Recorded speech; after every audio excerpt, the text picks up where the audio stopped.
You've been doing it your whole life, justifying, clarifying, adding that extra sentence so nobody misunderstands you. You rehearse explanations for decisions you haven't even made yet. You apologize for taking up space, for having boundaries, and for wanting what you want. And here's the brutal truth nobody tells you. Every time you explain yourself to someone who has already decided to misunderstand you, you hand them a piece of your power. Thomas Shelby never explained himself. He moved, and the silence he left behind did more damage than any argument ever could. Today, you learn why. Let's get something straight before we go any further. This is not about becoming cold. This is not about turning into someone who doesn't care. This is about understanding a mechanism that runs underneath almost every interaction you've ever had. The mechanism is this: explanation is a transaction, and most people you explain yourself to never agree to pay you back. Think about what an explanation actually is. When you explain yourself, you are submitting your reasoning to someone else for approval. You are saying, in effect, "Here is my logic. Please review it and let me know if I'm allowed to feel the way I feel or do the thing I'm about to do." You've turned a sovereign decision into a committee vote, and the moment you do that, you've given the other person a role they never earned: judge. Watch how Thomas Shelby operates. He walks into a room where powerful men are seated, men who could end him, and he does not open with justification. He states what is going to happen. He does not ask whether they understand. He does not soften it. He lets the words land, and then he holds the silence. That silence is the weapon, because while everyone else is scrambling to fill the air with reasons and apologies and hedges, he simply lets the discomfort sit there and work on them. You need to internalize this distinction. There is a difference between communication and explanation. Communication is giving someone the information they need to act. Explanation is giving someone the justification they demand to approve of you. The first is generous. The second is submission disguised as politeness. Now, why do you do it? Why do you over-explain? Let's get into the actual psychology, because if you don't understand the root, you'll never pull the weed. The first driver is the need for approval. Somewhere in your development, you learned that approval equals safety. A child who is approved of is fed, protected, and kept close. A child who is disapproved of risks abandonment. So your nervous system wired itself to chase approval as if your survival depended on it. As an adult, that wiring is still running. Every time you over-explain, your brain is trying to secure the approval it thinks it needs to stay safe. But you are not a child anymore. The abandonment your body fears is no longer fatal. You are operating on outdated software. The second driver is the illusion of control. You believe that if you explain yourself thoroughly enough, you can control how the other person perceives you. You think the right combination of words will guarantee you are understood correctly. This is a fantasy. People do not interpret your words through your intentions.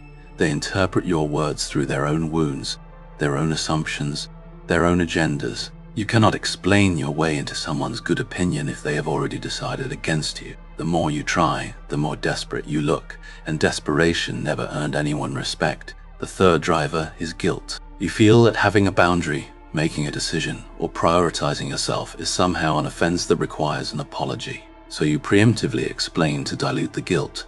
But here's what you must understand. Guilt that is not attached to actual wrongdoing is not a moral signal. It is a conditioning artifact. Someone trained you to feel bad for taking up space, and now you carry that training as if it were truth. Thomas Shelby carries no such guilt. When he makes a move, he does not perform remorse for the people it inconveniences. He understands that you cannot build anything significant without someone, somewhere, being displeased about it. The displeasure of others is not evidence that you've done wrong. Often it's evidence that you finally stopped letting them decide for you. Here's where it gets dangerous, and I mean that word precisely. Sometimes it does wake up inside you when you stop explaining. Let me tell you exactly what it is. What wakes up is your own authority. For years, you outsourced your authority to other people.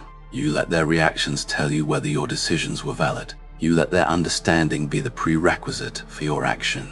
When you stop explaining, you reclaim that authority, and the feeling is genuinely unsettling at first, because you are no longer waiting for permission that may never come. This is dangerous to the people who benefited from your need to explain. Understand this clearly. There are people in your life who relied on your over-explaining. It kept you manageable. It kept you prenegible. As long as you were seeking their approval, they had leverage over you. The moment you stop, that leverage evaporates and they feel it immediately. Some of them will escalate. They will provoke you, bait you, ask pointed questions designed to drag you back into justifying yourself. They are trying to restore the dynamic where they hold the gavel. Your job is to recognize the bait and refuse it. When someone demands an explanation you don't owe, the most powerful response is often a calm refusal to engage on those terms, not anger, not a lecture about boundaries, just a quiet, settled unwillingness to perform the justification they're fishing for. This is my decision. Full stop. No paragraph after it. The paragraph is where you bleed out. Thomas Shelby understood that words are currency, and most people spend them carelessly. He spoke little because every word he spent had to buy something. When you understand that your explanations are currency, you stop handing them out to people who give you nothing in return. You become economical with your reasoning. You reserve it for the rare few who have earned the right to understand you, and you withhold it from everyone else, not out of contempt, but out of self-respect. Let's get practical, because awareness without action is just entertainment, and I'm not here to entertain you. Action 1. Learn to make statements instead of argument. An argument invites rebuttal. A statement does not. And you say, I can't make it because work has been overwhelming and I haven't had time and I feel terrible about it. You've opened 5 doors for someone to walk through and challenge you. When you say, I can't make it, you've closed the door. Practice ending your sentences earlier than feels comfortable. The discomfort you feel in that silence is the exact spot where your growth lives. Action 2. Build a delay between provocation and response. When someone challenges you and you feel that familiar urge to justify yourself rising up your throat, pause. Count to 3. In that gap, ask yourself a single question. Do I actually owe this person an explanation, or do I just feel like I do? Most of the time, the honest answer is that you don't owe them anything. The feeling is the conditioning talking. The pause is where you reclaim your choice. Action 3. Audit the people who require constant explanations from you. There's a pattern you'll notice once you start looking. Some people accept a simple no or a simple decision without friction. Others demand a full accounting every single time. The ones who demand the accounting are not confused. They are not in need of clarity. They are exercising control. Once you identify them, you can recalibrate how much access they get to your reasoning, which is to say, very little. Action 4. Replace the apology reflex. You've been apologizing for things that require no apology. Sorry to bother you. Sorry, can I just ask? Sorry, I know this is a lot. Strip the sorries out of your speech where no harm was done. Replace sorry I'm late with thank you for waiting. Replace sorry to take up your time with nothing at all, because your time is worth exactly as much as theirs. Every unnecessary apology is a small bow you didn't need to make. Thomas Shelby does not apologize for his existence, his ambition, or his methods. Whatever you think of his morality, the lesson in his bearing is undeniable. He occupies his space fully, without the constant flinching that marks a person who believes they need permission to be there. Now I want to address the fear, because the fear is real and pretending otherwise would be dishonest. You're afraid that if you stop explaining, people will think you're arrogant. They might. Some will. But let me reframe what arrogance actually is, because you've been conditioned to mislabel confidence as arrogance. Arrogance is believing you're superior to others. Confidence is believing you don't need to prove your worth to others. They look similar from the outside to a person who's never had either. Let the people who can't tell the difference think what they want. Their opinion was never load-bearing in your life. You're also afraid of being misunderstood. Sit with this. You will be misunderstood whether you explain or not. The over-explainer believes that more words equal more understanding, but the people determined to misread you will twist 100 words just as easily as 5. The difference is that with 5 words, you walked away with your dignity. With 100, you walked away exhausted and still misunderstood. Misunderstanding is not always a problem to be solved. Sometimes, it's a price you pay for being a complete person in a world that prefers you simplified, and you're afraid of conflict. Here's the reframe that changes everything. The conflict she fears usually the conflicts of the moment, the awkward silence, the raised eyebrow, the tense reply. But the conflict you're avoiding by over-explaining is far worse. It's the slow internal war of a person who has abandoned themselves to keep others comfortable. That war has casualties, and the casualty is you. A single uncomfortable moment of not explaining yourself is a bargain compared to years of self-erasure. Let me show you what the transformation actually looks like in real situations, so you have a template. At work, your manager questions a decision you made within your authority. The old you launches into a defensive monologue, listing every factor, seeking validation. The new you says, "Here was my reasoning," states it once, cleanly, and stops. If they disagree, that's a conversation. But you do not repeat yourself, you do not escalate the justification, and you do not beg for agreement. You stated your case once like an adult, and you let it stand. In relationships, someone close to you is upset about a boundary you set. The old you over-explains until the boundary dissolves under the weight of your guilt. The new you holds the boundary and acknowledges their feeling without surrendering the boundary. I understand you're disappointed. My answer is still no. You can hold compassion for someone's reaction and still not let that reaction overturn your decision. Those two things are not in conflict. With family, who often have the deepest hooks in your need to explain, someone questions your life choices. The old you presents your entire case for living the way you live, hoping for their blessing. The new you recognizes that their blessing is not required for your life to be valid. This is the path I've chosen. You don't need them to understand it. You need them to respect that it's yours. And if they can't, you've learned something important about the limits of that relationship. Notice the thread running through all three. You communicate once, you stay calm, you do not repeat, escalate or beg, and then you let the silence do its work. Thomas Shelby's power was never in volume. It was in the unbearable patience of a man who had already decided and saw no reason to keep selling it. I want to warn you about the trap you'll fall into when you start this work, because everyone does. The trap is overcorrection. You'll learn this lesson, get fired up, and start refusing to explain anything to anyone, treating every clarification as weakness. That's not strength. That's a new kind of insecurity, wearing a tough costume. The goal is not to never explain. The goal is to explain by choice rather than by compulsion. There's a vast difference between a man who explains because he's afraid not to, and a man who explains because he decided this person and this moment are worth it.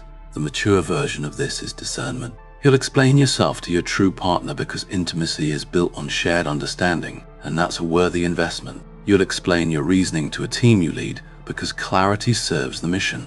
But you will not explain yourself to the stranger online, the relative who only wants ammunition, the colleague who collects your justifications to use against you later. The explanation is a gift. Stop giving gifts to people who show up empty-handed. This is what people miss about Thomas Shelby. He is not incapable of explanation. He explains himself precisely when explanation serves his ends, to the people whose understanding actually matters to his objectives. The rest of the time he conserves his words like ammunition, because he knows that a man who explains himself constantly has already revealed he's negotiating from weakness. Let's talk about what happens over time, because this is not an overnight switch. This is a recalibration of your entire nervous system, and it takes repetition. The first few times you refuse to over-explain, you will feel awful. Your body will flood with the anxiety of someone who thinks they've done something wrong. This is withdrawal. You are detoxing from an addiction to approval, and like any withdrawal, the symptoms are worst at the start. Do not interpret the discomfort as evidence you've made a mistake. Interpret it as evidence that conditioning is dying.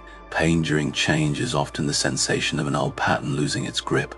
After a few weeks, something shifts. You'll notice that the world did not end. The people who mattered are still there. The people who left were holding onto you through your need to please them, and their departure was a subtraction that functioned as addition. You'll start to feel a strange new spaciousness, the mental quiet of someone who is no longer running constant simulations of how to justify themselves to everyone. After a few months, the new pattern becomes the default. You stop rehearsing explanations in the shower. You stop replaying conversations, agonizing over whether you made yourself clear. You make a decision and you let it be made. This is the quiet that wakes up inside you, and it is dangerous to everyone who needed you small, but it is the greatest gift you will ever give yourself. The endpoint is not arrogant, it is not coldness, it is self-trust, the deep, unshakable knowledge that your decisions are valid because you made them, not because a committee of other people signed off. That self-trust is the foundation everything else is built on. You cannot have real confidence, real boundaries, real ambition, while you're still subcontracting your worth to the opinions of people who never had your interests at heart. Here's the deeper layer, the one most people never reach. When you stop explaining yourself, you start to actually hear yourself. As long as your inner voice was drowned out by the constant noise of justifying yourself to others, you couldn't access your own genuine preferences. You were so busy managing perceptions that you never asked what you actually wanted. The silence you create by no longer explaining is the same silence in which you finally meet yourself. This is why it's dangerous. A person who knows what they want and refuses to apologize for it is a force that cannot be easily controlled, manipulated, guilted, or steered. The systems and people who profit from your compliance need you uncertain, need you seeking approval, need you explaining. The moment you go quiet and certain, you become ungovernable by anything except your own judgment. That is the most dangerous thing a person can become to those who wish to manage them, and the most liberating thing you can become for yourself. Thomas Shelby was dangerous not because he was violent. Plenty of men are violent and remain pawns. He was dangerous because he could not be moved by the things that move other men.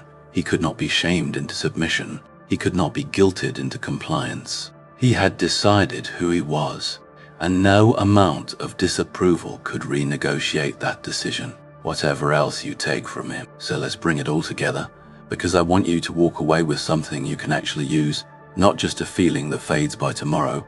Stop treating every decision as a case you have to argue. You are not on trial.